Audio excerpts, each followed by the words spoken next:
పగిలి ముందు ఆ నీరు పెద్ద ప్రవాహం కింద వెళ్ళి కడుగుతుంది పిల్లవాడు బయటికి వస్తుంటే.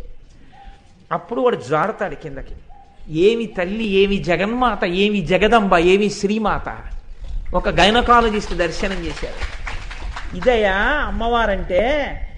నేను ఇంతకాలం గైనకాలజీ ప్రొఫెసర్గా వర్క్ చేసిన తరువాత ప్రతి స్త్రీ యొక్క ఊంబునందు శ్రీమాత ఎలా ఆవహించి ఉన్నదో, ఎలా లోపల యోగి తయారవుతున్నాడో నేను చూసి పొంగిపోతున్నానని రాసుకున్నారు ఆయన. నాతో నేను ఒక డాక్టర్ని పొగడాలని చెప్తున్నానని మీరు అనుకోకండి.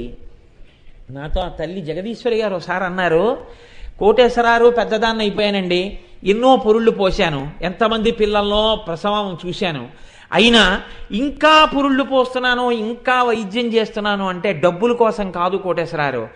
ఏమిటో తెలుసా అండి, నాకున్న గొప్ప శక్తి 9 నెలలు అమ్మ కడుపులో ఊపిరి పోసుకున్నటువంటి యోగి బయటికి వచ్చినప్పుడు ఆ అమ్మ కూడా చూడకముందు వాణ్ణి చూసే భాగ్యం నాకొక్కదానికి. భగవంతుడు నాకు వైద్యురాలిగా ఈ విభూతినిచ్చినందుకు అటువంటి యోగులను ఎంతమందిని దర్శనం చేస్తున్నానో ఆ దర్శనం చేసేటటువంటి నా వైభవం ఆగిపోకూడదని ఇప్పటికీ నేను అది చేస్తూనే ఉన్నాను కోటేశ్వరారు, డబ్బుల కోసం కాదండి అన్నాడు. అబ్బా తల్లి, ఏమి సంస్కృతమ్మా, ఏమి వైభవం అమ్మా, పొంగిపోయిన తల్లి అన్న మాటకి. కనుక చూడండి, ఎవరు నిర్మాణం చేశారు ఇదంతా? ఏ తల్లి ఈ లోకంలో ఇంతమంది జన్మించడానికి ఇంతమంది స్త్రీల యొక్క ఉపాధుల యందు అంత మార్పు చేస్తోంది? ఆ తల్లి శ్రీమాత. ఆ తల్లి అనుగ్రహం ఒక్క క్షణం లోపల ఉండగా లోపించి ఉంటే ఇవాళ ఇలా చూపించుకోవడానికి మనం లేము. లోపల పసిగుడ్డుని కాపాడి అంత జాగ్రత్త చేసిన తల్లి మా అమ్మ. అటువంటి తల్లి అన్నిటికన్నా చాలా ఆశ్చర్యకరమైనటువంటి విషయం ఏమిటంటే, పిల్లవాడు బయటికి రాగానే అమ్మ కడుపులోంచి, అమ్మ యొక్క స్తన్యములోంచి పసుపచ్చటి ముద్ద ఒకటి బయటికి ఊరుతుంది. ఇప్పటి వరకు దాన్ని తయారు చేసిన వాళ్ళు లోకంలో లేరట. దాన్ని డాక్టర్ గారు అన్నారు కోలోస్ట్రమ్ అంటారన్నారు. ఆ కోలోస్ట్రమ్ అని పేరు కలిగినటువంటి ఆ పసుపు ముద్దని వాడికి ఏమీ తెలియని స్థితిలో పళ్ళు లేనటువంటి చిన్ని నోటితో ఎంత ప్రేమో ఏమీ తెలియనటువంటి వాణ్ణి జగన్మాత ఆవహించి నీ పోషణ, నిన్ను రక్షించడం, నేను నీ అమ్మ యొక్క స్తనముల యందు ప్రకాశిస్తున్నాను రా, అందుకే మనకి దేశంలో నన్ను మన్నించండి, స్త్రీ స్తనములు మాతృదేవత యొక్క స్వరూపంగా నిర్ణయింపబడి ఉత్తర క్షణమునందు నమస్కార యోగ్యములయ్యే. అందుకే మీరు ఏ స్తోత్రం చూడండి అమ్మ స్తనాల్ని కీర్తనం చేస్తారు. ఎందుకని అంటే అన్యదృష్టితో కాదు, అదే మాతృస్థానం. ఆ మాతృస్థానమును సప్పరించి ఉండకపోతే ఈ పెదవులు, ఆనాడు మా అమ్మ స్తన్యము నుంచి ఊరినటువంటి కోలోస్ట్రం నేను మింగి ఉండకపోతే ఇవాళ కోటేశ్వరరావు అనబడేటటువంటి ఇంత పెద్ద ఉపాధి ఉండేది కాదు. అది సప్పరించగానే ఉపాధికి కావలసిన బలం వచ్చేస్తుందట. విటమిన్ ఏ, విటమిన్ కే లోపలికి వెళ్ళిపోతాయిట. లోపల ఉన్న ఊపిరితిత్తులు, జీర్ణాశయం అన్నీ పనిచేస్తాయిట. కడుపులో ఉండగా నల్లటి మలం గడ్డల కింద పెరుగుతుందిట. అది బయటికి పంపడం ఎవ్వరి సాధ్యం కాదు. ఆ కోలోస్ట్రం మింగగానే తేలికగా పిల్లవాడు నల్లటి మలాన్ని విసర్జించేసి శరీరంలో ఉన్న మలినాలన్నీ వెళ్ళిపోతాయిట. వాడికి ఏమీ తెలియకుండానే అమ్మ స్తన్యాన్ని మొట్టమొదట చప్పరించినది మొదలు అంతే. వాడికి అమ్మ ఆ భావన నిలబడిపోయి అమ్మ పక్కలో, అమ్మ కడుపులో దూరిపోయి పడుకోవడంలో, అమ్మా నాకు 104 జ్వరం వచ్చిందమ్మా అని చెప్పుకోవడం చేత కాకపోయినా ఆ తల్లి కడుపు ఇలా తగిలితే, గుండెలు తగిలితే ఆనాడు ఆ పసితనంలో అనుభవించినటువంటి భద్రత ఎక్కడుంది నాకు చెప్పండి? ఇన్ని కోట్లు సంపాదించి లేని భద్రత ఆనాడు కన్ను తెరవడం చేత కాని రోజుల్లో అమ్మ కడుపు గుండెలు తగిలితే పరవశించిపోయినటువంటి ఆ పసి హృదయంలో ఉంది. దానికి స్తోత్రం చేయడం చేత కాకలేదు. లేకపోతే నిజంగా అమ్మ మీద ఎన్ని స్తోత్రాలు చేసేసి ఉండేవారో కవులందరూ, ఎన్ని స్తోత్రాలు చేసేసి ఉండేవారో పిల్లలందరూ. అందుకే అటువంటి అమ్మతనం ఎక్కడుందో అదంతా శ్రీమాతా తత్వమే. ఇది మనుష్యుల యందు కాదండి. ఆశ్చర్యం ఎక్కడుంటుందంటే, నేను ఒక్కొక్కసారి మా బాల్కనీలో నిలబడి చూస్తూ ఉంటాను. ఒక పంది 15 పిల్లలు 20 పిల్లల్ని కంటుంది. అది నడిచి వెళ్ళిపోతూ ఉంటుంది. వెళ్ళిపోతూ పెంట కుప్పలో పారేసినటువంటి వ్యర్థ పదార్థాల్ని, పిల్లలు రోడ్ల పక్కన విసర్జించినటువంటి మలాన్ని తింటూ ఉంటుంది. తిని అది పాలుగా మార్చి తన పిల్లలకి ఇస్తుంది. ఇంటింటి పంది పిల్లలు అది పెంట తింటుంది. ఇవి నడిచి వెళ్ళిపోతున్నటువంటి అమ్మ ఇంతమంది పిల్లల్ని కంటుందనుకుందో ఏమో నా తల్లి. అన్ని పితుకులు ఉంటాయి దానికి. ఏదో పెద్ద దీపావళి పండగ నాడు పెట్టిన దీపాల తోరణంలాగా ఇన్ని పితుకుల్ని ఇన్ని పంది పిల్లలు చప్పరించి తాగేస్తుంటాయి. ఇన్ని పాలు చేయడానికి అందరూ విసుక్కుంటున్నా అది మాత్రం పెంట కుప్పల్లో ఉన్న పెంట తిని అది పాలిస్తుంది. చిత్రం ఏంటంటే, నేను మార్నింగ్ వాక్ వెళ్ళొచ్చి చూస్తూ ఉంటాను. చిన్న కుక్క పిల్ల తరిమితే పెద్ద పంది పరిగెడుతుంది. పిల్లలున్న పంది పెద్ద కుక్క అటుగా వెడుతుంటే ధైర్యంగా నిలబడి దాని మీద తిరగబడుతుంది. ఎక్కడి నుంచి వచ్చింది ఆ బలం? అంటే పిల్లల్ని కుక్క ఎత్తుకుపోతుందేమో అని దాని ఆరాటం. ఎంత బెంగో ఆ పిల్లల్ని కాపాడుకోవాలని. అది పంది కావచ్చండి, అది కుక్క కావచ్చు, అది పిల్లి కావచ్చు, కానీ దాని పిల్లల్ని అది రక్షించుకునేంత వరకు ఎవరు నేర్పారు? ఎవరు పరిచయం చేశారు? ఇవి నీ పిల్లలు నువ్వు పాలి అని ఎవరు నేర్పారు? అంతే, దాని శరీరం నుంచి పాలు స్రవించాయి. ఇది శ్రీమాత. ఎక్కడ ఉంది శ్రీమాత అని చెప్తారు? శ్రీమాత అన్న మాట లలితా సహస్రనామ స్తోత్రం నేనంటాను. ఈ ఒక్క నామం చాలదా మీ హృదయం పరవశించిపోవడానికి? అమ్మవారి వంక చూసి శ్రీమాత అని పిలవడానికి భయం ఎందుకు? ఏమిటో ఉపాసన ఏమిటి? అమ్మవారిని ఉపాసన చేస్తే అదైపోతుంది, ఇదైపోతుంది, ఇలా చేయాలి, ఇలా నైవేద్యం పెట్టాలి. ఎవరు చెప్పారు?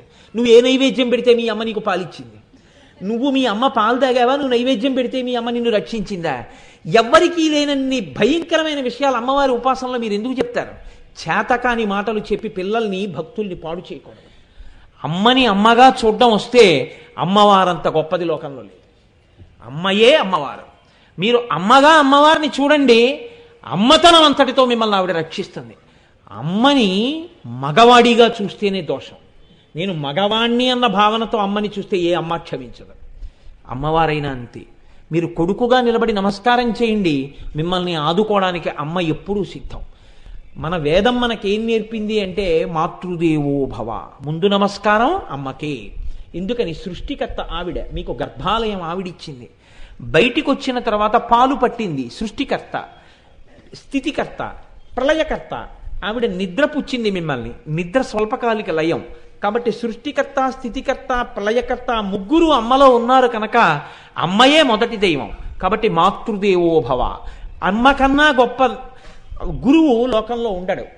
నేను చదివిన పుస్తకం మీరందరూ వీలైతే బాగా చదువుకున్న వాళ్ళు కాబట్టి ఆ పుస్తకం ఎప్పుడైనా చదవండి. నేను ఆ పుస్తకం మీద ఎన్ని ప్రసంగాలు చేయగలుగుతాను. మీరు అందులో ఆయన ఒక చాప్టర్ రాశారండి ప్రత్యేకంగా. అందులో ఆయన ఒక మాట రాశారు. భారతీయ పురాణాల్లో నారదుడు వచ్చి ప్రహ్లాదుడు కడుపులో ఉండగా లీలావతికి విష్ణుతత్వం చెప్తే లోపల కొట్టాడంటే ఏదో అంటారు. పరమసత్యం అని రాశారు. పరమసత్యం. అమ్మ కడుపుతో ఉన్న దగ్గర నుంచి ఏది వింటుందో పిల్లలు అటువంటి వాళ్లే పుడతారు. అమ్మ కడుపుతో ఉన్న దగ్గర నుంచి ఎటువంటివి తింటుందో అటువంటి వాళ్లే పుడతారు. అమ్మ కడుపుతో ఉన్న దగ్గర నుంచి ఏవి చూస్తుందో అటువంటి వాళ్లే పుడతారు. ఇవాళ జాతి నిర్వీర్యం ఎక్కడైపోతోందంటే విపరీతమైన రజోగుణ తమోగుణ ప్రకోపం కలిగినటువంటి, ఇక నేను పూర్తి చెయ్యక్కర్లేదు, వాటి వలన వచ్చేస్తాను. కాబట్టి శ్రీమాత అమ్మ తాను సృష్టికర్త అయి, స్థితికర్త అయి, ప్రళయకర్త అయి ఆ అమ్మ నిన్ను పోషిస్తోంది. కాబట్టి మొట్టమొదటి నమస్కారం ఎవరికి? మాతృదేవో భవ. అసలు ఇది కడుపులో ఆనందం పెరిగిపోయిన వాళ్ళు అన్నారు, నేను మా అమ్మనే అమ్మ అని పిలిచిన అమ్మ, నేను మా అమ్మని పిలిచానని నన్ను పక్కన పెట్టే దుస్మా అన్నారు. నువ్వు మీ అమ్మని కదురా అమ్మ అని పిలిచావు, నన్ను పిలవలేదుగా అమ్మ అని అంటావేమో. అమ్మ అలా అనుకోకు. అమ్మా అయ్యా అతంచు ఎవ్వరిని నేనన్న శివా నిన్నేను సుమి.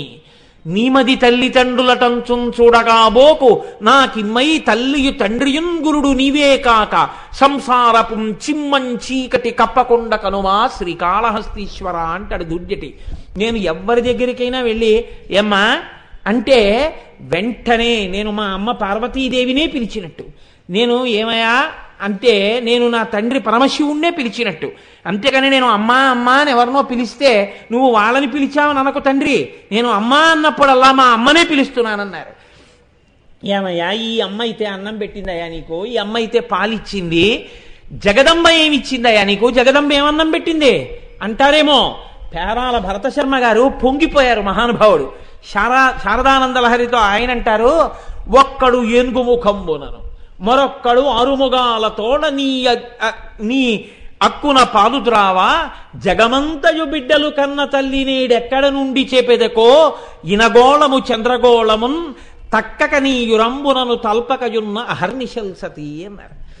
అమ్మా నీకు 2 కొడుకులున్నారు, మేము నీ కొడుకులమేగా, మేము నీ పిల్లలమేగా, ఈ సమస్త పిపీలికాది పర్యంతమనకు నువ్వు తల్లివి కదా, అందుకు కదా నిన్ను అఖిలాండేశ్వరి అని జగన్మాత అని పిలుస్తున్నాం కదా, అమ్మా అంటే నిన్నే కదా అమ్మా పిలుస్తాం.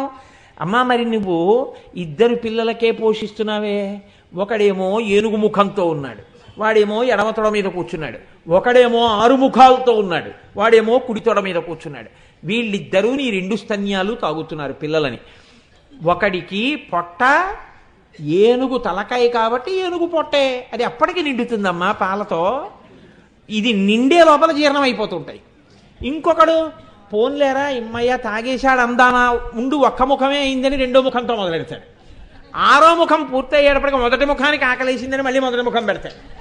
అమ్మ ఒక్కడు ఏనుగు ముఖం బోనను మరొక్కడు 6 ముగాలతోడ నీ అక్కున పాలు త్రావ జగమంతయు బిడ్డలు కన్న తల్లి. అమ్మ నీకు వాళ్ళిద్దరే కాదుగా పిల్లలు, మేమందరం ఉన్నాం. మంచి వేసవకాలంలో రైలు దిగి ఇంకొక 5 నిమిషాలే రైలు ఆగుతుంది, వెళ్ళిపోతుంది. పరిగెత్తుకుంటూ వెళ్ళి కూలర్ దగ్గరికి పాపం ఎవరో ఒక ఆయన ఒక గుక్కని నీళ్లు తాగుదాం అనుకున్నాడు. ఉండండి నన్ను ఈ సీసా పట్టేసుకొని ఇవ్వండి అన్నాడు ఒకడు. అది ఎంత ఉంది, నా అంత పొడుగుంటుంది ఆ సీసా. దాంతో అలా పడుతున్నాడు, సన్నటి ధార అలా పడుతుంది, ఆఖరికి నిండుతోంది. అమ్మయ్యా తాగచ్చు అనుకున్నాడు, ఈ చేత్తో తీసి జేబులోంచి తీసి ఇంకోటి ఎట్టాడు, ఎప్పటికీ నిండేది. అలా 6 ముఖాలతోడ ఒక ఆయన 6 ముఖాలతో తాగుతున్నాడు, ఒక ఆయన ఏనుగు ముఖంతో తాగుతున్నాడు. అమ్మ మాకెప్పుడు ఎడతావన్నావు, మాకెప్పుడు ఇస్తావు పాలు, మమ్మల్ని ఎప్పుడు ఉద్ధరిస్తావు, మరి అమ్మ అని మేము పిలుస్తున్నాం కదా అంటే అమ్మవారు అందిట ఆగండి, ఇలా వరుస క్రమంలో పిల్లలందరికీ అన్నం పెట్టడం నాకు అలవాటు కాదు, ఆకలిగానే అన్నం పెట్టేస్తాను. అందుకే మీ అందరికీ అన్నం పెట్టేయడానికి ఇవాళ నుంచి నేనేం చేస్తానో తెలుసా, ఇనబంబము చంద్రబింబము తక్కకని యురంబునను దల్పకయున్న అహర్నిశల్ సతి. సూర్యగోళాన్ని ఒక స్థానంగా చంద్రగోళాన్ని ఒక స్థానంగా పెట్టుకుంది అమ్మవారు. పగటిపూట సూర్యగోళంతో లోకంలో ఉన్న మొక్కలన్నీ పత్రహరితాన్ని తయారు చేసుకుని కాయగూరలు పళ్ళు ఇవన్నీ సూర్యరశ్మి ఉంటే పండుతాయి. అమ్మ పెట్టింది కదా అని శుభ్రంగా తినేసి, అమ్మ లేనప్పుడు కజ్జికాయలు తినేసి తొక్కుడుండలు తినేసి అమ్మ కడుపు నొప్పి అంటే మళ్ళీ మంది ఎవరు ఇవ్వాలి, అమ్మే ఇవ్వాలి. రాత్రి వేళ 2వ స్థానంలో చంద్రుడితోటి ఓషధులను ప్రకాశింపజేసి మందులు ఇస్తోందిట. అమ్మా ఈ రెండింటితోటి మమ్మల్ని అందరినీ పోషిస్తున్నావు కదమ్మా, మా అమ్మ నువ్వే అమ్మా అన్నారు పేరాల భరత శర్మ గారు. అమ్మాయి ఎంత గొప్పదానివమ్మా, ఒక్కడు ఏనుగు ముఖంబునను మరొక్కడు 6 ముగాలతోడ నీ అక్కున పాలు ద్రావా జగమంతయు బిడ్డలు కన్న తల్లి నీడెక్కడ నుండి పెదకో ఇనబంబము చంద్రబింబము తక్కక నీ యురంబునను దల్పకయున్న అహర్నిశల్ సతీ అన్నారు. ఇక్కడ భాస్కరరాయల వారు అన్నారు, లోకంలో ఒక తల్లికి తండ్రికి జన్మించిన తరువాత బిడ్డడు ఆ తల్లిని అమ్మా అమ్మా అమ్మా అని పిలుస్తాడు. అమ్మ ఎన్నేళ్ళు వచ్చినా వాడి కడుపే తడుగుతుంది, వాడికి ఇంకా పెట్టాలి, వాడు ఇంకా బాగా తినాలి, వాడు బాగా ఆరోగ్యంగా ఉండాలి తప్ప వీడు అమ్మా నేను సన్యాసం తీసేసుకుంటానమ్మా అన్నాడు అనుకోండి, అమ్మో నిన్ను చూడకుండా నేను ఉండగలనానన్నా అంటుంది తప్ప ఏ తల్లి పిల్లాడిని సన్యాసం తీసేసుకోమనో అడవిలకు వెళ్ళిపోయి తపస్సు చేసేసుకోనో అంత తొందరగా ఏం అంగీకరించదు. శంకరాచార్యుల వారిని కన్న తల్లే అంగీకరించలేకపోయింది ఆర్యాంబ. అంత తేలిక అమ్మ మనసు బిడ్డని విడిచిపెట్టి ఉండడం అంటే అంత తేలికేం కాదు. కాబట్టి ఏ తల్లి ఇంక నేను జన్మ లేకుండా చేసుకోవడం కోసమని తురీయాశ్రమానికి వెళ్ళిపోతానంటే అంగీకరించి అంత ఔదార్యంగా పంపించి మళ్ళీ అమ్మా నాన్న అని పిలవవలసినటువంటి అవసరం లేని రీతిలో వేరొక జన్మ ఎత్తవలసిన అవసరం లేని ఉపాసన చేస్తానంటే పిల్లాన్ని ఏ అమ్మ పంపిస్తుంది? ఎంతసేపు తన కొడుకుగా ఉండమని అడుగుతుంది. కానీ ఈ అమ్మ ఏం చేస్తుందిట? ఒక్కసారి శ్రీమాత అని పిలిస్తే శివజ్ఞానం ఇచ్చేస్తుంది. శివజ్ఞానం దొరికిందనుకోండి ఏమవుతుంది? అంతే, ఒక్కసారి వేదము చేత ప్రతిపాదింపబడినటువంటి సమస్త జ్ఞానము కరతలామలకం అవుతుంది. తను జ్ఞాని అవుతాడు. ఆ జ్ఞానము కలగగానే ఇక మళ్లీ పుట్టవలసిన అవసరం లేకుండా పునరావృత్తి రహిత శాశ్వత శివ సాయుధ్య స్థితిని పొందేస్తాడు. మిగిలిన అమ్మల్ని అమ్మా అమ్మా అమ్మా అంటే వాళ్ళు ఇంకా నాన్న నువ్వు నన్ను అమ్మా అమ్మా అంటూనే ఉండాలంటారు. ఈ అమ్మను అమ్మా అని పిలిస్తే ఇక మళ్ళీ వేరొక జన్మలో అమ్మా అని ఎవరిని పిలవవలసిన అవసరం లేని రీతిలో మోక్షాన్ని ఇస్తుంది. కాబట్టి అమ్మా నువ్వు శ్రీమాత, నువ్వు ఇంత గొప్పదానివమ్మా, ఇహ సంసార క్లేశం ఉండదు నిన్ను పిలిచిన వాడికి. అందుకే ఇది తెలిసి చెయ్యండి, తెలియక చెయ్యండి, అంతే ఆ శక్తి. జ్ఞానసంబంధర్ని చిన్న వయస్సులో ఉండగా తండ్రి గారు అక్కడ మంటపంలో కూర్చోబెట్టి స్నానం చేయడానికి ఎడుతున్నారు. నానా నానా అని వాడు ఏడుస్తున్నాడు. ఉరే నేను వెళ్ళి స్నానం చెయ్యడానికి మునక వేసినప్పుడు నీకు భయం వేస్తే అదిగో గోడ మీద ఉన్నారే ఇద్దరు పార్వతీ పరమేశ్వరుల యొక్క మూర్తులు చెక్కబడి ఉన్నాయి, వాటిని చూపించన్నాడు. ఆవిడ అమ్మ, ఆయన నాన్న. ఇంట్లో అమ్మ, ఇక్కడ నేను ఉన్నాం కదా, నీకు నాకు వీళ్ళకి అందరికీ అమ్మా నాన్న వాళ్ళు. అమ్మా అంటే మీ అమ్మ పలుకుతుందా? నాన్న అంటే పలుకుతారా?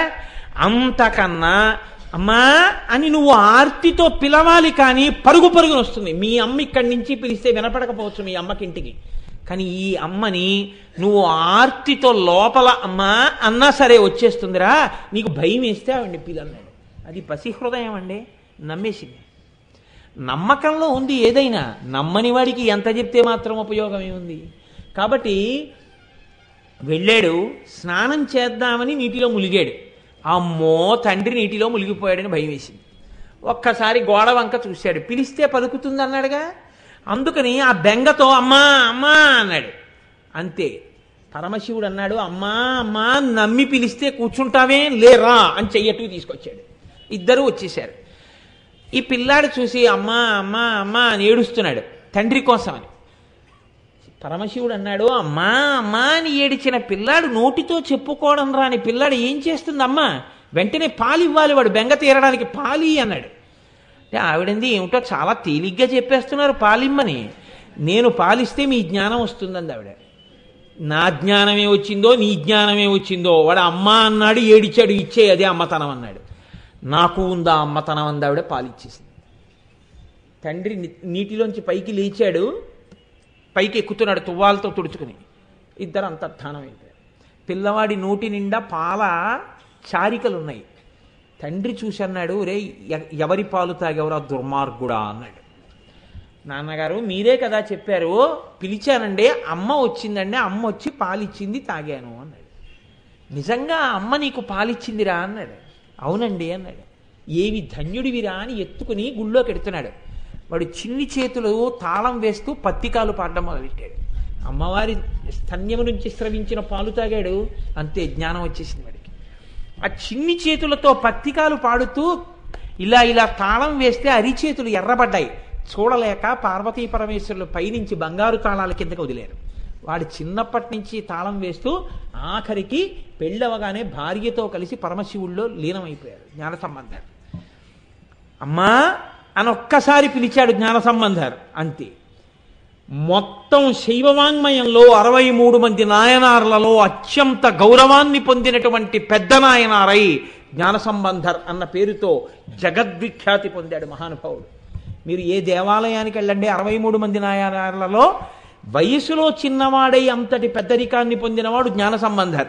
వయసులో అంత పెద్దవాడై జ్ఞాన సంబంధర్ పల్లకి కూడా మోసిన వాడు అప్పర్. ఇద్దరిద్దరే మహానుభావులు. కాబట్టి అటువంటి జ్ఞాన సంబంధర్ ఒక్కసారి అమ్మా అని పిలిస్తే, ఆర్తితో నమ్మి పిలిస్తే అంతే, ఇహ మళ్ళీ జన్మలేదు, ఐక్యం అయిపోయారు. శ్రీమాత అలా పిలవగలిగితే ఇహ జన్మలేదు. కాబట్టి ఇంకా లలితా సహస్రం 999 నామాలు ఏంటండి? శ్రీమాత ఒకటి అర్థమైతే అయిపోయింది అంతే. ఒక్క నామం. ఇప్పుడు చెప్పండి, ఇది వ్యాఖ్యానం అంటే ఏమిటంటే, ఇది అమ్మవారు అందుకు ఎంచుకుంది భాస్కర్ రాయల వారిని. ఆ నామము వెనక ఉన్నటువంటి శక్తిని వినడం చేత మీరు శ్రీమాత అన్నప్పుడు, ఇప్పుడు కనుక శ్రీమాత శ్రీ మహారాజ్ని శ్రీమత్ సింహాసనేశ్వరి అనగలరా? శ్రీమాత అని ఆగుతారు ఒకసారి. అబ్బా ఏమమ్మా అని. ఓ శివాలయంలో కూర్చుని మీరు లలితా సహస్ర పారాయణం చేస్తున్నారు అనుకోండి, మీకు ఎదురుగుండా అమ్మవారు కనపడుతోంది అనుకోండి, తలంచుకుని శ్రీమాత శ్రీ మహారాజ్ని శ్రీమత్ సింహాసనేశ్వరి అనగలరా కాచాయని గారు? శ్రీమాత అని ఆగుతారు ఒకసారి. ఆ ఆనంద జరుస్తుంది లోపల నుంచి. ఇలా రావడానికి కారణం దాని వైభవం ప్రకాశించింది హృదయంలో. కనుక అమ్మా అని పిలిస్తే చాలు, ఇక మళ్ళీ అమ్మా అని పిలవవలసిన అవసరం తీయగలిగిన తల్లి, ఇక మళ్ళీ జన్మలేనితనాన్ని ఇవ్వగలిగిన తల్లి. ఈ భావాన్ని పునికి పుచ్చుకున్నారండి అందరూ. ఎవరికి అమ్మవారి అనుగ్రహం కలిగిందో వారందరి నోటి వెంట ఇటువంటి మాటలే వచ్చాయి. మీకు నేను ఒక ఉదాహరణ చూపిస్తాను.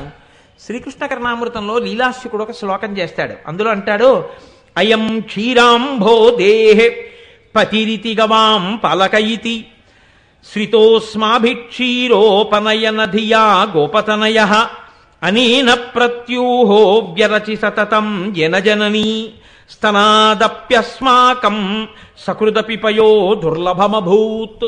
ఓ కృష్ణ, నువ్వు శ్రీ మహావిష్ణువుగా పాలసముద్రంలో పడుకుంటావని కోరి కోరి నందుడికి కుమారుడిగా నందవ్రజానికి వచ్చావు కాబట్టి ఎప్పుడూ ఆవుల వెంట దూడల వెంట తిరుగుతూ గో సంబంధమును కలిగిన వాడివని, ఎప్పుడూ వెన్న దొంగిలిస్తూ ఉంటావని, నందుడి యొక్క కుమారుడివి కనుక ఇంటి నిండా పాలు పెరుగు ఉంటాయని నిన్ను నమ్మి మిగిలినవి దొరికినా దొరకపోయినా పాలు దొరికితే జీవనానికి ఇబ్బంది ఉండదు కదా, కృష్ణుని నమ్ముకుంటే పాలు దొరకవా అని నీ పాదాలు పట్టుకున్నందుకు అమ్మ పాలు కూడా దొరకకుండా చేశావయ్యా అన్నాడు లీలాశకుడు. అమ్మ పాలు కూడా దొరకకుండా చేశావంటే ఏంటి? ఇంకొకసారి అమ్మ పాలు తాగవలసిన అవసరం లేదు, అంటే వేరొకసారి జన్మ లేదు. పాలతో సంబంధం ఉన్న నువ్వు నిన్ను నమ్మి స్తోత్రం చేస్తే ఇంకొకసారి అమ్మ పాలే తాగకుండా దరిద్రుణ్ణి చేశావు అన్నాడు. అంటే దరిద్రుణ్ణి చేశావు కాదు, ఇంకొకసారి జన్మనెత్తకుండా చేశావు. ఈ భావన ప్రచోదనం కావాలంటే అమ్మవారి అనుగ్రహం వశిన్యాది దేవతలకు వచ్చినట్టు భాస్కర రాయల వారికి వచ్చినట్టు వస్తే ఏ తత్వంలోనైనా అలా దర్శనం చేశారు పెద్దలైన వారు. కాబట్టి చూడండి, ఇది శ్రీమాత. శంకర భగవత్పాదులు అంటారు సౌందర్యలహరిలో, గిరామాహుర్దేవీం ద్రుహిణ గృహిణీం అగమవిదో హరే పత్నీం పద్మాం హర సహచరీం అద్రితనయాం తురీయా కాపిత్వం దురధిగమని సీమ మహిమా మహామాయా విశ్వం భ్రమయసి పరబ్రహ్మ మహిషి. ఇదొక చమత్కారమైనటువంటి శ్లోకం. ఇందులో అమ్మవారిని తీసుకెళ్ళి మహామాయా స్వరూపంగా సౌందర్యలహరిలో శంకరాచార్యుల వారు పరబ్రహ్మమునకు మహిషిగా చెప్పారు. అంటే రాజ్ఞిగా కాకుండా ఆయన భార్యగా చెప్పారు. ఇందులో అంటారు, గిరామాహుర్దేవీం ద్రుహిణ గృహిణీం ఆగమవిదో. ఆగమవిదో అమ్మ నేను చెప్పట్లేదమ్మా, వేదములను క్షుణ్ణంగా అర్థం చేసుకున్న వాళ్ళు చెప్తున్నారు. ఏమని? నువ్వే చతుర్ముఖ బ్రహ్మగారి యందు సృష్టి శక్తిగా ఉంటావు. అందుకని సరస్వతి, ఆయనకి జ్ఞానశక్తి ఉండాలి, సృష్టికి వేదముల యొక్క జ్ఞానం ఉండాలి. అందుకని 4 ముఖాలతో 4 వేదాలను వల్లించగలిగిన శక్తివై నాలుక మీద సరస్వతిగా ఉంటావు. నువ్వే హరిసహచరీ పద్మనిలయాం, శ్రీ మహావిష్ణువుకి శక్తి స్వరూపంగా పద్మాలయవై లక్ష్మిగా ఉంటావు. నీవే రుద్రుడికి శక్తిగా పార్వతిగా ఉంటావు. అద్రితనయాం, అద్రి అంటే కొండ, కొండ యొక్క కూతురు. నీకు తండ్రినైతి నాకింత చాలదే ఇది మహద్భుతంబు ఇందువదన అంటాడు కొండలరాయుడు అందులో. కాబట్టి ఆ వీరభద్ర విజయం పోతన గారి అలా కొండకి కూతురు కాబట్టి పార్వతీదేవి, పర్వతరాజపుత్రి పార్వతీదేవి రుద్రుడి యొక్క శక్తి. బ్రహ్మగారి శక్తి అయిన సరస్వతిగా ఉన్నా నువ్వే, విష్ణుమూర్తి యొక్క శక్తి లక్ష్మిగా ఉన్నా నువ్వే, రుద్రుడి యొక్క శక్తి అయిన పార్వతిగా ఉన్నా నువ్వే. ఉన్నది ఆ శక్తే. ఫ్యాన్లో కెడితే తిప్పుతోంది, లైట్లో కెడితే వెలిగిస్తోంది, హీటర్లో కెడితే అన్నం వండుతోంది, అది లేకపోతే ఇంట్లో ఓవెన్గా ఉంటే మీకేమో వేడిగా ఇస్తోంది, ఎయిర్ కండిషనర్లో ఉంటే చల్లగా ఉంటుంది. ఉన్న ఆ శక్తి ఒక్కొక్క దాని యందు ఒక్కొక్కటిగా ప్రకాశించినట్టు, ఒక్కొక్క విభూతిని వ్యక్తం చేసినట్టు విష్ణువు యందు స్థితికార శక్తిగా లక్ష్మిగా, బ్రహ్మగారి యందు సృష్టి శక్తిగా సరస్వతిగా, రుద్రుని యందు లయకార శక్తిగా పార్వతిగా, అమ్మ 3 రకాలుగా ప్రకాశిస్తున్న తల్లివి నువ్వే.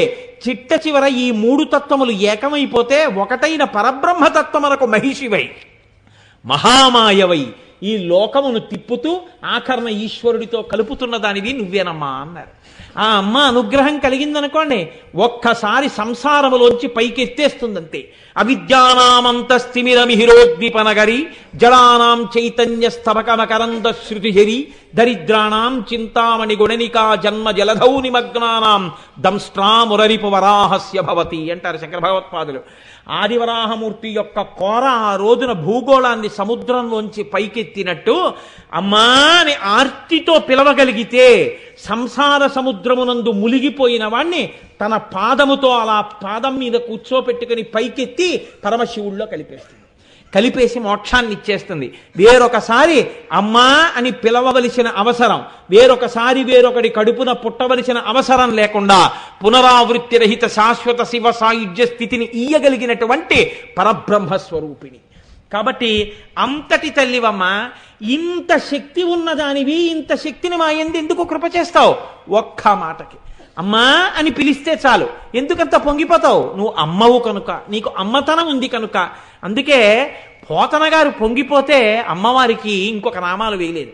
అమ్మలగన్నయమ్మ మూరమ్మల మూలపుటమ్మ చాలా పెద్దమ్మ సురారులమ్మ కడుపారడి బుచ్చినయమ్మ తన్ను లోనమ్మిన వెల్పుటమ్మల మనంబున ఉండెడి అమ్మ దుర్గమాయమ్మ కృపబ్ధినిచ్చుట మహత్వ కవిత్వ పటుత్వ సంపదల్లన్నారంతే.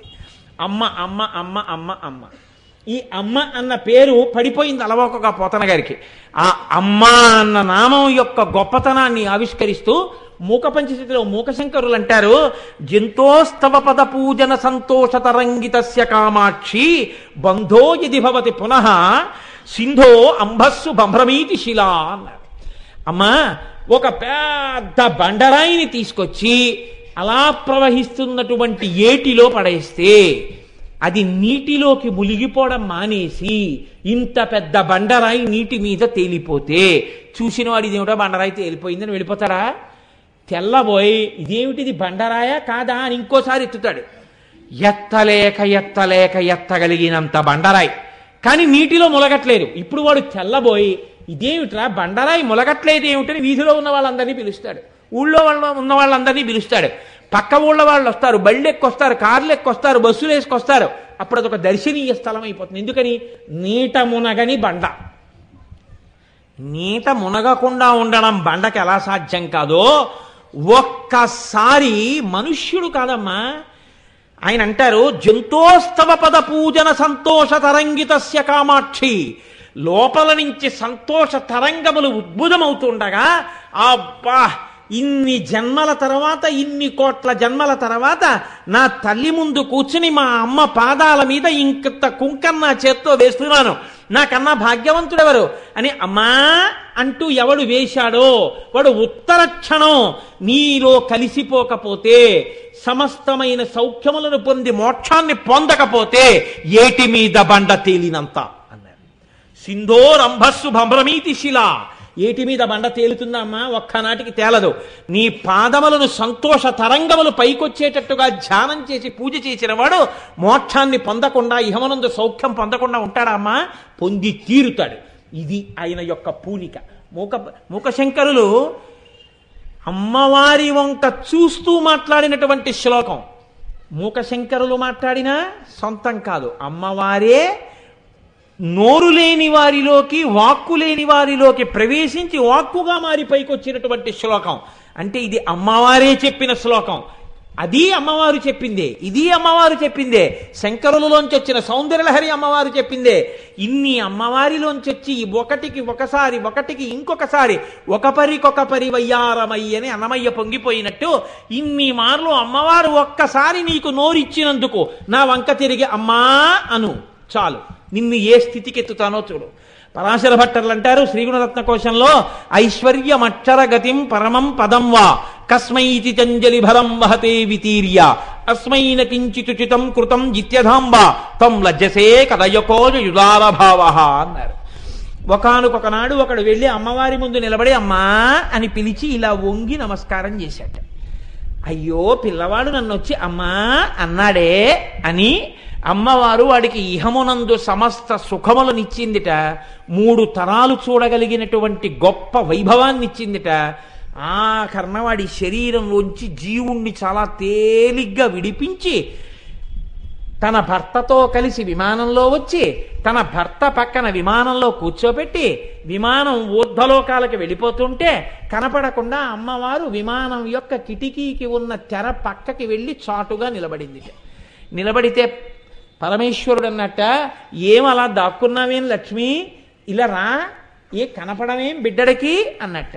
అంటే ఆవిడందిట ఎర్ర పడిపోయి సిగ్గుతో లజ్జతో కూడిన మొహంతో వచ్చి అక్కడ నిలబడిందిట. ఎందుకు అలా సిగ్గుపడుతున్నావు, ఏం తప్పు చేశావని అన్నట్ట శ్రీ మహావిష్ణువు. అంటే అమ్మవారు అందిట, వీడు నా మ్రోలకు వచ్చి మనసారా నమ్మి అమ్మా అన్నాడు. ఒక రోజున తల ఉంచాడు, 2 చేతులు కలిపాడు, నమస్కారం చేశాడు. అలా చేసినందుకు వాడికి నేను ఇహంలో అన్ని సౌఖ్యాలు ఇచ్చాను, ఐశ్వర్యం ఇచ్చాను, 3 తరాలు చూడగలిగిన శక్తినిచ్చాను, ఆరోగ్యం ఇచ్చాను, అనాయాస మరణం ఇచ్చాను, తీసుకొచ్చి మీ పక్కన కూర్చోపెట్టాను. ఇంకా ఇంతకన్నా నేను వీడికి ఏమీ చేయలేకపోయానే, వీడు అమ్మా అని పిలిచినాను అని సిగ్గుపడి పక్కకి వెళ్ళిపోయాను. త్వం లజ్జసే కదయకోదు జుదారభావ అన్నారు పరాశర భట్టర్లు. ఐశ్వర్యమక్షర గతిం పరమం పదం వా కస్మైతి తంజలిభరం వహతే వితీర్య అస్మైన కించిత్ చితం కృతం ఇత్యధాంబ త్వం లజ్జసే కదయకోయ జుదారభావ. ఆ శ్రీమాత అన్న ఒక్క నామాన్ని ఇన్ని భంగుల అనుభవించారు పెద్దలు. ఎవరి శ్రీమాత అని అడిగారు. ఈ శ్రీమాత ఎవరో నువ్వు కొంచెం జాగ్రత్తగా అవలోకనం చేస్తే నీకు ఒక విషయం గోచరిస్తుంది అన్నారు. ష ష్ ర్ ఈ అనేటటువంటి 3 అక్షరాలు కలిస్తే శ్రీ అవుతుంది. ఈ ష్ ర్ ఈ అనేటటువంటి 3 సత్వగుణము, రజోగుణము, తమోగుణము అనేటటువంటి 3 గుణములను చూపిస్తాయి. అసలు ఈ లోకమంతా ఉన్నది ఈ 3 గుణాల్లోనే. ఈ 3 గుణాలు కలిసిపోయాయి అనుకోండి, 3 గుణాలు బయటికి రాకుండా కలిసిపోయాయి అనుకోండి, కలిసిపోయి అవ్యక్తమైపోయి పైకి రాకుండా ఒక దాంట్లోకి వెళ్ళిపోయి ఉండిపోయాయి అనుకోండి, అప్పుడు ష్ ప్లస్ అర్ ప్లస్ ఈ కలిసిపోతే శ్రీ కలిసిపోయి మాత ఆవిడలోకి వెళ్ళిపోతాయి.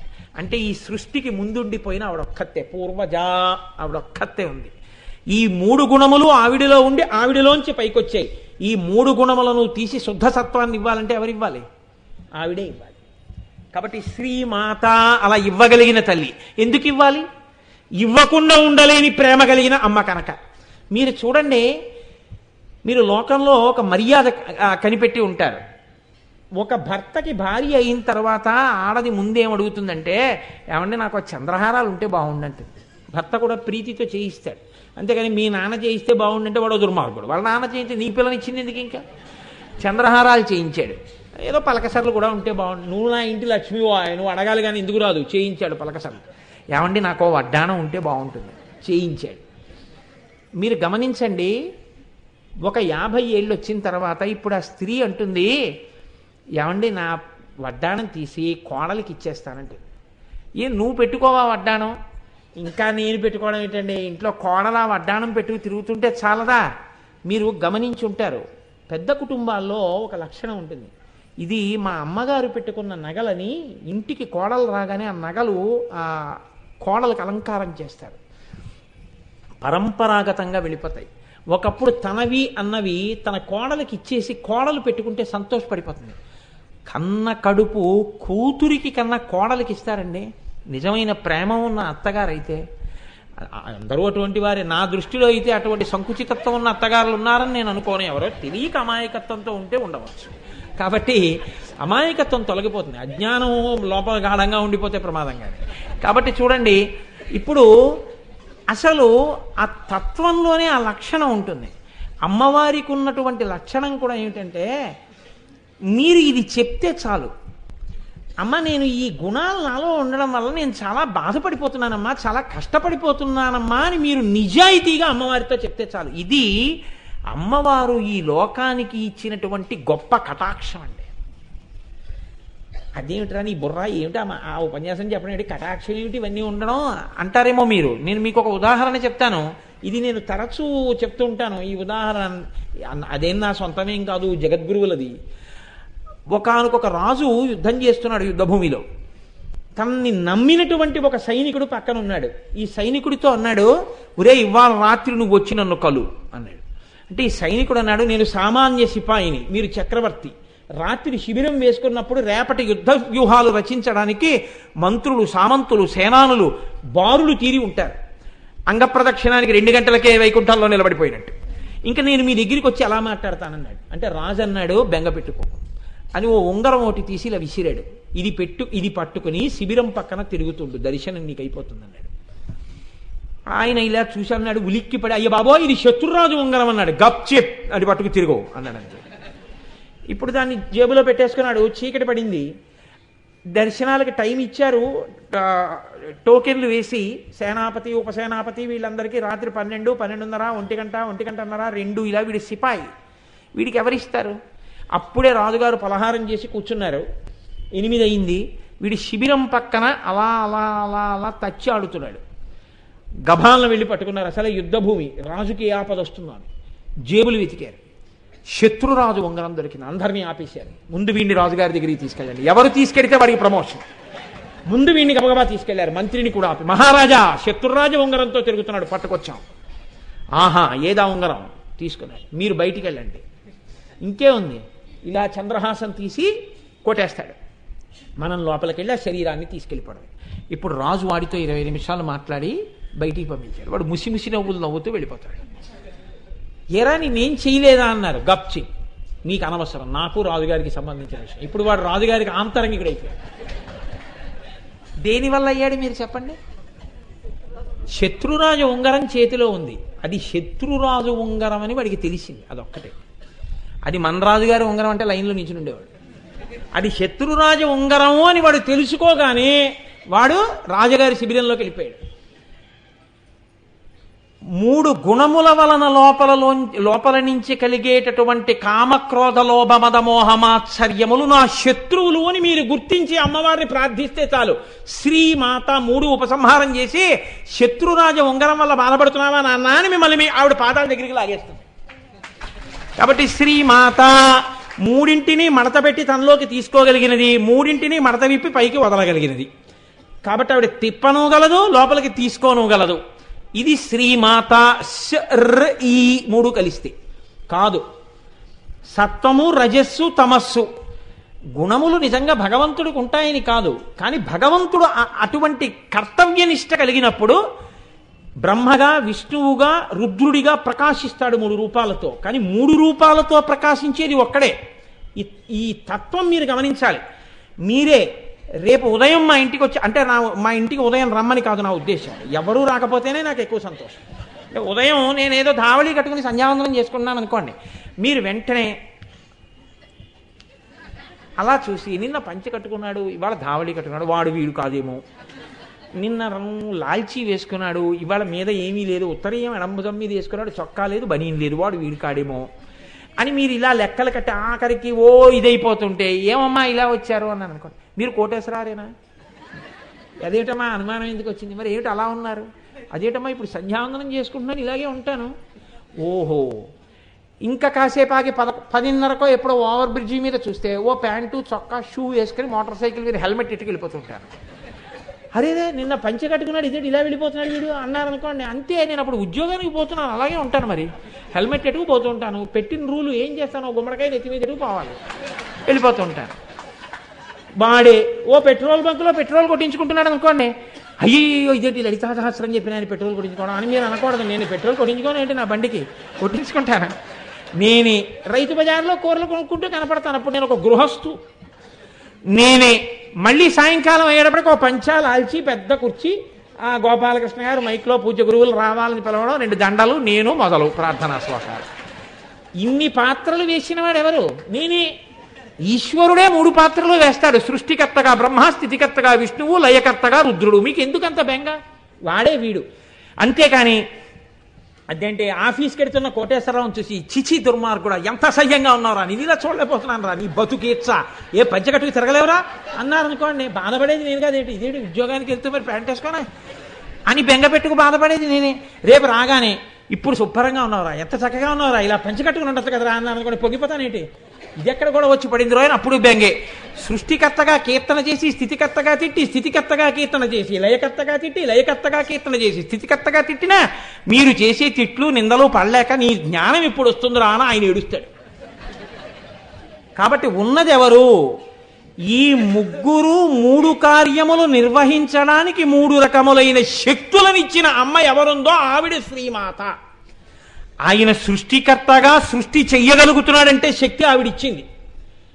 మీకు ఒక్కటే గుర్తండి, ఒక ఆవిడ చాలా జాగ్రత్తగా చక్కగా కత్తి పట్టుకుని ఆపరేషన్ చేసి కడుపులో విన్న పిల్లాన్ని బయటికి తీసేస్తాను. మీరు జాగ్రత్తగా చూసి ఈవిడ దగ్గర పదునైన కత్తి పట్టుకుంటే ఈవిడ పిల్లవాడిని పైకి తీయగలిగింది అని రైతు బజార్లో పనస పొట్టు కొట్టుకుంటున్న వాడి దగ్గరికి వెళ్ళి ఆపరేషన్ చేయించారు కదా. వాడు వేరు, ఆవిడ వేరు. ఆవిడ విభూతి ఆవిడదే. కత్తి పట్టుకున్న వాళ్ళందరూ ఆపరేషన్ చేసేవాళ్ళు ఏం కారు లోకంలో. అలాగే సృష్టికర్త, స్థితికర్త, ప్రళయకర్త అని చెప్పినప్పుడు ఎవరికి కావలసిన శక్తిని వారికి అమ్మవారు ఇస్తుంది. సృష్టి చేసే శక్తిని బ్రహ్మకి తనలోంచి ఇస్తుంది. ఒకడొక కుర్చీలో కూర్చుంటాడు, ఆయనదా శక్తి, ఆ కుర్చీదా శక్తి. కుర్చీది శక్తి. ఆయన కుర్చీలో కూర్చున్నాడు కాబట్టి ఆయనదా పవర్. కాబట్టి ఎందుకు భయం, ఎందుకు ఆయన్ని చూస్తే నమస్కారం అంటే ఆయనకి కాదు నమస్కారం. ఎవడైనా వెర్రేడు లోకంలో వాడికి నమస్కారం పెడుతున్నాడు, వాడిని పొగుడుతున్నాడు అనుకుంటే వాడికన్నా వెర్రేడు ప్రపంచంలో ఇంకోటి లేడు. వేదం అలా చెప్పలేదు. అధికారి యందు విష్ణువాంశని చూసి నమస్కరిస్తున్నాం. వ్యక్తిగా వాడికి ఏం నమస్కారం కాదు. వ్యక్తిగా వాడిలోని ఈశ్వరుడికి నమస్కారం. వాడు ఒక అధికార సింహాసనం మీద కూర్చుంటే అలా కూర్చునే యోగ్యత పరమాత్మ వాడికి విష్ణువాంశతో పరిపాలకత్వం ఇచ్చాడని నమస్కారం. విష్ణువాంశకి నమస్కారం తప్ప నీకు నమస్కారం లేదు. నీకుగా ఏ సన్మానం ఇవ్వం. నీకు విష్ణువాంశ ఉంది కాబట్టి సన్మానం చేస్తాం. నీకు విష్ణువాంశ ఉంది కాబట్టి నీకు ఆ గౌరవం ఇస్తాం. అలాగే వేదం చదివితే బ్రహ్మగారి అంశ ఉంది కాబట్టి గౌరవిస్తాం. అలాగే లయకారకత్వం రుద్రాంశగా గౌరవం ఇస్తాం. కాబట్టి మూడు శక్తులు ముగ్గురికి ఇస్తే ఆ మూడు శక్తులకి మూడు పేర్లతో వచ్చి కూర్చుంది ఆవిడ. ఆయనే కలెక్టర్ గారు, పన్నులు వసూలు చేస్తాడు కలెక్టర్. ఆయనే మెజిస్ట్రేట్, ఒక చోటుకి వెళ్ళి కూర్చున్నప్పుడు ఆయన మెజిస్ట్రేట్గా ఉంటాడు ఒక హాల్లో. ఒక్క ఆయన ఎందే ఇన్ని రకాల శక్తులు ఎలా ఉంటాయి అంటే ఇన్ని శక్తులు ఆయన యందు అధికారముగా ఉన్నాయి. ఆయన్ని కలెక్టర్గా తీసేసి ఎక్కడో సెక్రటరీగా ట్రాన్స్ఫర్ చేశారు. ఇప్పుడు ఆయనకి ఈ శక్తులన్నీ మెజిస్ట్రేట్గా ఉంటాయా? ఉండవు. ఆయనకి అక్కడ శక్తులు వస్తాయి.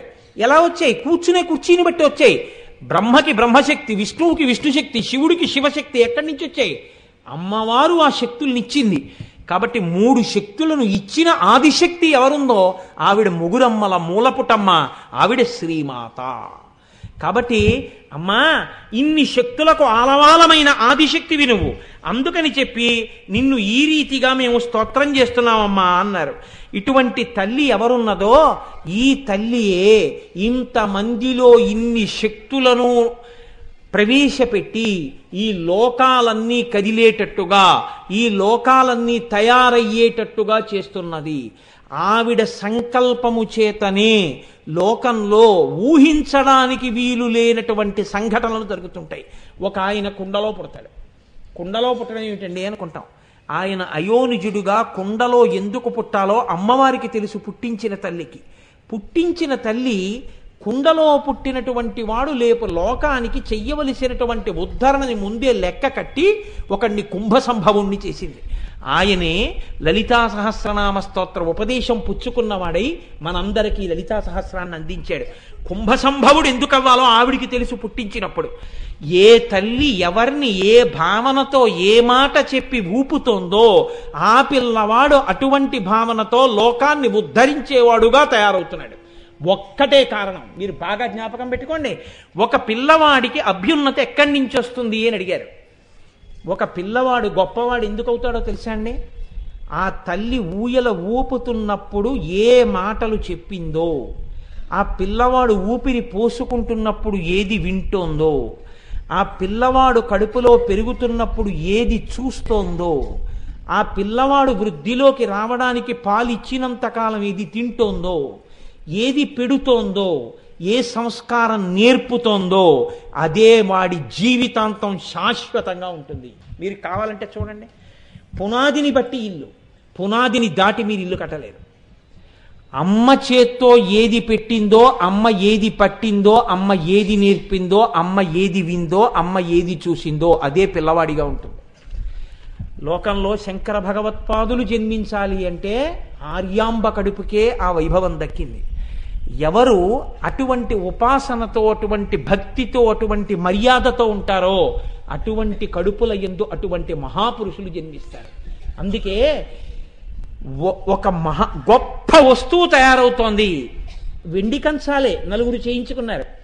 మీ కంచం ఇంత బాగా ఎందుకుందండి అని అడిగారు అనుకోండి, మా కంసాలి గొప్పతనం అంటే. శివాజీ అంత గొప్పవాడు ఎందుకు అయ్యాడు? అమ్మ చెప్పినటువంటి కథ. గాంధీ మహాత్ముడంత గొప్పవాడు ఎందుకు అయ్యాడు?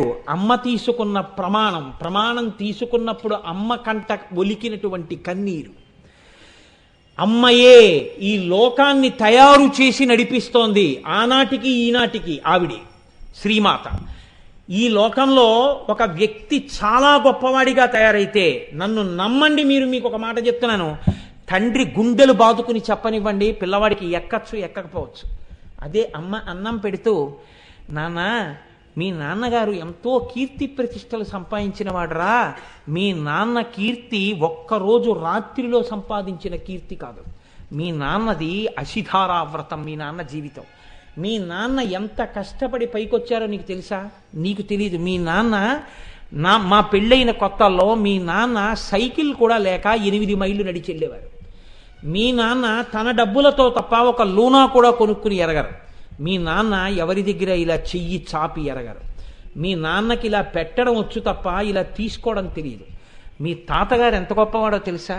మీ తండ్రి ఎంత గొప్పవాడో తెలుసా? నీ తండ్రి వైభవం నీ తండ్రి దగ్గర అలా నేర్చుకోవాలని ఎంతమంది ఆయన దగ్గర తిరుగుతారో తెలుసా? ఆయన పెట్టిన భిక్ష అని ఎంతమంది ఆయన ఫోటోలు పెట్టుకుని ఉద్యోగాలు చేసుకుంటున్నారో తెలుసా? అంత కష్టపడి చదివి పైకొచ్చి మీ నాన్నగారు ఇవాళ ఐఏఎస్ అయ్యారా. మీ నాన్న పుట్టుకతో కారులో తిరగలేదు. మీ నాన్న పుట్టుకతో ఇంత అధికారి కారు. ఎంత కష్టపడి మీ నాన్న ఈ స్థితిని చేరారో అటువంటి తండ్రి కడుపున పుట్టావు. ఇవాళ మీ తండ్రి వైభవానికి టీవీ చూస్తూ కూర్చుంటే పనికిరాని వాడివైపోతే, మీ తండ్రి తల దించుకుంటే నువ్వు ఎందుకు పనికొస్తావో చెప్పు? మీ నాన్నలా నువ్వు కష్టపడి చదవాలి. మీ నాన్న ఎప్పుడు సంతోషిస్తారంటే పుత్రాది చేత్ పరాజయం. నీవు చేసినంత గొప్ప పని మీ తండ్రి చెయ్యలేకపోయానని ఓడిపోయిన నాడు మీ తండ్రికి సంతోషం. నీ తండ్రి సన్మానాలకి సంతోషం కాదు, నువ్వు చేసిన పని చేయలేకపోయానని మీ తండ్రి ఓటమిని అంగీకరించడంలో మీ తండ్రికి సంతోషం. అందుకే సుబ్రహ్మణ్యుడు చెప్పినంతగా ప్రణవానికి అర్థం చెప్పలేకపోయాననుకున్నట్ట శివుడు. అందుకని పుత్రుడి చేత వైభవాన్ని పొందినవాడు ఎవడంటే లోకంలో అంత పెద్దరికాన్ని పొందినవాడు తండ్రి పరమశివుడి. అందుకని కొడుకు సుబ్రహ్మణ్యుడు అంటే అంత ఇష్టంట ఆయనకి. కాబట్టి నాన్న నువ్వు వృద్ధిలోకి రావాలి అని ఒక అమ్మ ఒక పిల్లవాడికి చెప్తే పిల్లవాడు వృద్ధిలోకి వస్తాడు. తండ్రి ఎంత గుండెలు బాదుకు చెప్పనివ్వండి అందనుకోండి, గాలిపోతాయి. నేను ఈ మాట ఎవరిని నిందించడానికి చెప్పట్లేదు, ఇది మర్యాద లోకంలో. అందుకే ఇంగ్లీష్లో ఒక సామెత ఉంది, the hand that rocks the cradle is the hand that rules the world. ఏ చెయ్యి ఊయల ఊపుతోందో ఆ చెయ్యే లోకాలని పరిపాలిస్తోంది. మీరు కాదని అనగలరా? ఏ తల్లి, ఒక్కొక్క తల్లి ఈ లోకానికి ఊపిరిలు పోసిందండి. సర్దార్ భగత్ సింగ్ తల్లి కొన ఊపిరితో ఉండగా మంచం మీద పడి ఉంటే ఒక పెంకుటింట్లో ఎవ్వరూ చూసేవాళ్ళు లేకపోతే ఆయన్ని పోలీసులు పట్టుకునేటటువంటి రోజుల్లో పరిగెత్తుకుంటూ ఇంటికొచ్చి, అమ్మా నీకు ప్రాణోత్క్రమణం అయిపోయే రోజులు దగ్గరికి వచ్చేస్తున్నాయి, నేను వెళ్ళనమ్మా స్వాతంత్ర సంగ్రామానికి, అమ్మా నీ సేవ చేసుకుంటానమ్మా అంటే ఆ తల్లి కొడుకుని చూసింది, ఛీ దుర్మార్గుడా, నీలాంటి కొడుకుని కన్నందుకు ఇప్పుడే చచ్చిపోతే బాగుండు అనుకుంటున్నానంది. ఏమమ్మా అంత మాట అన్నామన్నారు. కొన్ని కోట్ల మంది దాస్యం అనుభవిస్తుంటే భారతమాత ఏడుస్తోందిరా, నీకు నాకు తల్లి ఆ తల్లి దాస్య శృంఖలాల్ని ఛేదించి వీరోచితంగా యుద్ధం చేయడం మానేసి అమ్మకి కాళ్ళు పట్టడానికి వచ్చావా? పడితే 3 రోజులు ఉంటాను, పట్టకపోతే ఓ పూట ఉంటాను. నేను పోవడం కాదురా కావలసింది, అమ్మ సంకెళ్ళు విడిపించు లే అంది. అంతే, భగత్ సింగ్ ఉత్తర క్షణం వెళ్ళిపోయాడు. ఆఖరణ తన కంఠానికి ఉరితాడు తగులుకుంటున్నా మా అమ్మ కోరిక తీర్చాను, చాలు, ఈ దేశం కోసం పోరాడిన అసువులు అడ్డేశానని ఊపిరి వదిలిపెట్టేశాడు. అటువంటి దేశంలో ఈయన ఎందుకనాలి? అటువంటి కొడుకుల్ని మనం పెంచి పెద్ద చేస్తున్నాం, అటువంటి సంస్కారాలు మనం నేర్పుతున్నాం. ఇవాళ భగత్ సింగ్ తల్లి ఏది మాట్లాడితే భగత్ సింగ్ తయారయ్యాడో ఎక్కడా ఏ పాఠ్య పుస్తకంలో చెప్పకూడదు. చెబితే అటువంటి వాళ్ళ పిల్లలు కూడా చదివేస్తారేమో అని వాళ్ళకి బెంగ. ఇటువంటి దౌర్భాగ్య స్థితికి మనం వచ్చాం. ఆనాడు తల్లి వసిన్యాది దేవతలతో చెప్పించింది, శ్రీమాత ముందు చెప్పించింది. అమ్మ వలనే లోకం తయారవుతోంది, అమ్మ వలనే. అబ్బో, ఒక్క నామం లేదు, ఇలా అయితే సహస్రం ఏమవుతుందండి ఇంకా. కాబట్టి శ్రీమాత, ఈ అమ్మ యొక్క గొప్పతనం ఏమిటో తెలుసా అండి? లోకంలో దయ అనేటటువంటి గుణం అనేక చోట్ల కనపడుతుంది. అనేక చోట్ల కనపడినా దయని పుచ్చుకునేటప్పుడు మీకు ఎంత కాదన్నా కించిత్ చిన్నతనం అనేటటువంటిది ఉండే అవకాశం ఉంటుంది. నన్ను ఒక మహాత్ముడు ఫీజు కట్టి చదివించవచ్చు. అంటే ఒక ఉదాహరణకి చెప్తున్నానంటే, నేను ఇప్పుడేం చదువుకోవట్లేదు, నాకు ఎవరూ ఫీజు కట్టట్లేదు, అది వేరు విషయం. కానీ ఉదాహరణకి చెప్తున్నాను, వేరొకరి మీద ఎందుకు పెట్టాలి అలాంటి ఉదాహరణని. కానీ ఆయన నన్ను ఎంత ఉదారంగా చదివిస్తున్నా, ఫీజు కట్టండి అని నోటీస్ ఇచ్చినప్పుడు నేను ఆయన దగ్గరికి వెళ్ళి, సార్ నేను మళ్ళీ ఫీజు కట్టాలండి, అందుకని 23,000 రూపాయలు మీరు ఇచ్చేస్తారా అని అడగడానికి నేను వెళ్ళి వాళ్ళ ఇంటి ముందు నించున్నప్పుడు ఆయన బయటకు వచ్చి, రేపు రావయ్యా తీసుకెళ్ళిపోదు కానివి, బాగా చదువుకుంటున్నావా అని అడిగితే, ఆ మరునాడు మళ్ళీ నేను 23,000 రూపాయలు తీసుకోవడానికి వెళుతున్నప్పుడు నాకు ఒక చిన్నతనం ఉంటుంది. అందరిలాగా నేను ఎందుకు నా డబ్బులు నేను కట్టుకోలేకపోయాను, ఇలా చెయ్యి చాపి పుచ్చుకోవలసినటువంటి స్థితి నాకు ఎందుకు వచ్చింది అని ఒక ఎంత కాదన్నా, ఎంత ఉదారుడై ఒక కొడుక్కి ఇచ్చినట్టే ఆయన ఇచ్చి, నువ్వు ఎవ్వరికీ చెప్పక్కర్లేదయా, మీ డబ్బులే అని చెప్పి వెళ్ళి కట్టుకోనన్న, నువ్వు వృద్ధిలోకి వస్తే చాలు, మీ తండ్రి చేసిన ఉపకారం అటువంటిది మా కుటుంబాలకి, ఇది మీ తండ్రి డబ్బే అనుకుని ఇచ్చిన మీకు తండ్రి కీర్తి పట్ల సంతోషం ఉన్నా, అయ్యో చెయ్యి చాపేనే అని చిన్నతనం ఉంటుంది. కానీ మీరు చూడండి, లోకంలో దయని పుచ్చుకున్నవాడు, దయని అందించినవాడు ధన్యులయ్యేది ఒక్క సందర్భంలోనే. ఎక్కడో తెలుసా అండి? ఆ ప్రొవెర్బ్స్ ఇంగ్లీష్లో ఉండొచ్చు, కానీ ఎంత గొప్ప మాట అన్నారంటే,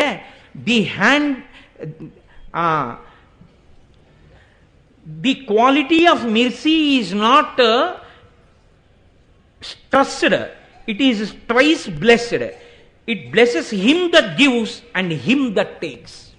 ఒక్క అమ్మ విషయంలో మాత్రం ఎక్కడైతే దయ ఇయ్యబడుతోందో అక్కడ చిన్నబుచ్చుకోవలసిన అవసరం ఉండదు.